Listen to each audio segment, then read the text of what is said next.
Hey guys, in today's video, I'm gonna show you techniques that can hurt your shoulder. Now, if you haven't seen my video on techniques that can hurt your tennis elbow, I highly recommend that you watch that video. I'm gonna put a link in the description. Now, when it comes to tennis elbow, even though it is painful, you can most of the time still play with tennis elbow. Unfortunately, when you have something wrong with your shoulder, it is almost impossible to play tennis. I have had shoulder injuries and I couldn't hit forehands, I couldn't hit serves at all. So this is a far more serious injury, and you should absolutely avoid the techniques that I'm going to show you in today's video. Let's start with the shots that are least likely going to affect your shoulder. And these are going to be your volleys, excluding the swing volley, of course. These are going to be your finesse shots, your drop shots, your lobs. And even the slice backhand is not a big risk for shoulder injuries unless you have a follow through that goes extremely high. So this is something you should avoid on your one-handed backhand slice. When you finish, to whip the racket up too high, and some players will have the strings point towards the back fence and do a wrist movement here. This could potentially affect your shoulder. So on the one-handed slice backhand, there is never any reason that you should go higher than the level of your hitting shoulder on your finish. This is about as high as you need to finish on your slice, and it's going to be safe on your shoulder. Now, the ground strokes are a big risk for shoulder injuries if they're performed incorrectly, and this includes the return of serve as well. Not so much on the backhand side, whether you're doing a two-handed backhand return or a one-handed backhand return. This more applies to the forehand return, which we're going to discuss later in today's video. But let's start with both the one and the two-handed backhand. So the two-handed backhand is not a big risk for shoulder problems, simply for the reason that the elbows stay relatively low on the finish. So you're never going to see a finish where the elbows are pointing up towards the sky and where the shoulders are involved in that sense. Generally, on the two-handed backhand, you're going to have the dominant elbow at the level of the dominant shoulder and the non-dominant elbow at the level of the non-dominant shoulder. Of course, this depends a little bit on what type of two-handed backhand you're hitting, but generally speaking, the two-handed backhand is not a risk for shoulder injuries because the shoulders are not involved in a vertical sense. Also, if you happen to hit the ball late on the two-handed backhand because we're holding the racket with two hands, your non-dominant shoulder is going to protect you in that sense, and it's going to be safe from shoulder injuries. Now, when it comes to the one-handed backhand, this is a shot that can be dangerous. And let's just say that you're a Roger Federer fan and you see Federer finish on his backhand where his hand goes very far behind his back, somewhere around here. Pete Sampras was so flexible he could touch his elbows behind his back. Denis Shapovalov is so flexible he can touch both of his hands behind his back when he hits one-handed backhand. So let's just say that you want to mimic this technique and you go out and try to finish as far as these guys. This could blow out your shoulder, no doubt about it. Now here's the thing, and this is the correct way to finish a one-handed backhand. You should go as far as you possibly can and as high as you possibly can. This is what I teach to the recreational level. Your dominant hand needs to go at least above the level of your dominant shoulder, and it needs to go as far back as the level of your dominant shoulder, or if you're flexible enough, you can go even further back. Now here's the caveat. You have to listen to your own body. If you're feeling pain,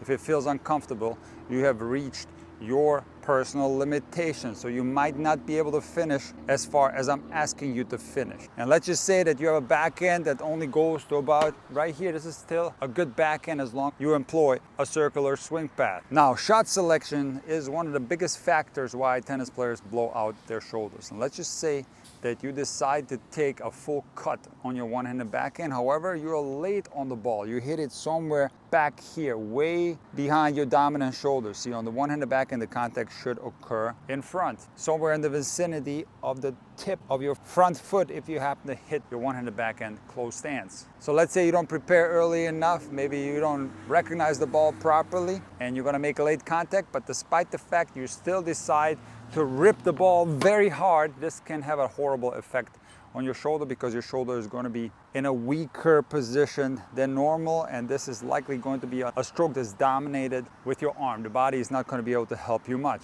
So when you're late on your one-handed backhand, don't take a full cut at it. Maybe block the ball, maybe bunt the ball. You can even chip it. Under no circumstance should you try to attempt to take a full cut when the contact is occurring way behind. Now I'm going to tell you a personal story. There was one incident in my life where I blew out my shoulder. It only happened one time, but unfortunately I still suffer from that one incident that happened 10 years ago. Sometimes my shoulder still goes out and it's never been the same. And let me tell you what happened. I was doing a hitting lesson with the high-level junior, and I decided to rip a forehand that was completely behind my body. I was late on this forehand, and despite the fact that I was late, I still ripped the forehand. Immediately when I did it, I felt something in the back of my shoulder, and I tried to continue to play, but the pain was so strong I couldn't even feed the ball over the net. Now, interestingly, I watched Tommy Haas blow out his shoulder at the French Open in the first round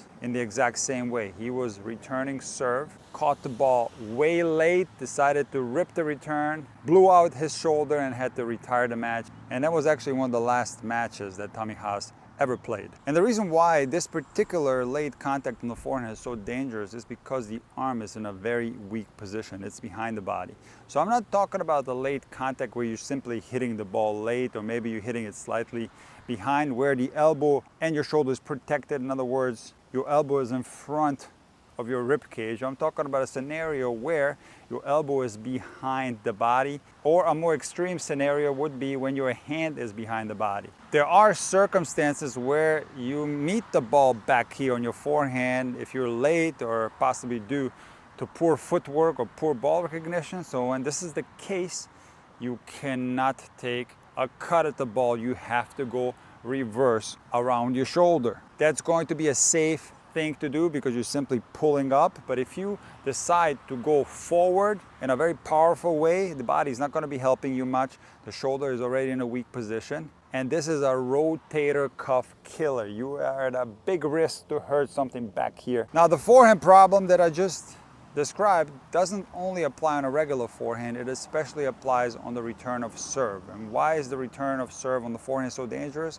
Because it's there where we hit the ball late more than on a regular forehand. So you have to be very careful when you decide to take cuts on your forehand return. Make sure that you don't do it when you're hitting the ball way behind your body. And now let's get to the number one shoulder destroyer in the game of tennis, and that is the serve. And first of all, you have to make sure that you warm up your shoulder. Do not ignore exercises prior to stepping on the court, such as band exercises. I want you to check out one of my older videos where I show you how to warm up properly before stepping on a tennis court. But that's not enough. You actually have to warm up your serves, and you have to start slowly, 20% power, and then slowly increase to 50% power until you reach your max power level. And I advise you to take at least 12 serves. So normally when you play a match, you get 3 balls. So I want you to go through 4 rounds of serves, which is 12 serves. Now ideally you want to maybe go through 5 rounds, take 15 serves to warm up. And even in your first service game, maybe don't go full blast, go 70%. Take that first service game to give that shoulder an extra few serves to loosen up before you start going full blast. Now, as far as techniques that can hurt your shoulder, there are many and they get very complex. I'm going to tell you some of the more obvious ones. So the first technique that can hurt your shoulder is an improper kick serve swing path. So some players, when they attempt a kick serve, they will finish their kick serve behind their body like this. If you try this movement dry, you're gonna feel it in your shoulder actually. Even me doing it here, I'm feeling something back here in my shoulder. So what should you do instead on your kick serve? Well, you do need a lateral swing path, or what I call a diagonal swing path. It's not purely lateral, but if you're more interested in finding out why that is, you can check some of my kick serve videos. But in any case, you want to finish with the racket coming back towards your torso, ideally right in the middle of your court. This is going to be the perfect kick serve finish. When you do that, the shoulder is going to be absolutely safe. This is a far more comfortable swing path, and it's going to save you from hurting your shoulder. Now, when it comes to the flat serve, the number one shoulder destroyer is a contact that's occurring either right on top of your head or in a worst case scenario behind your head. Because the flat serve requires torso rotation as one of its sources of power, when you make contact behind your head, the arm is dragging behind the whole system.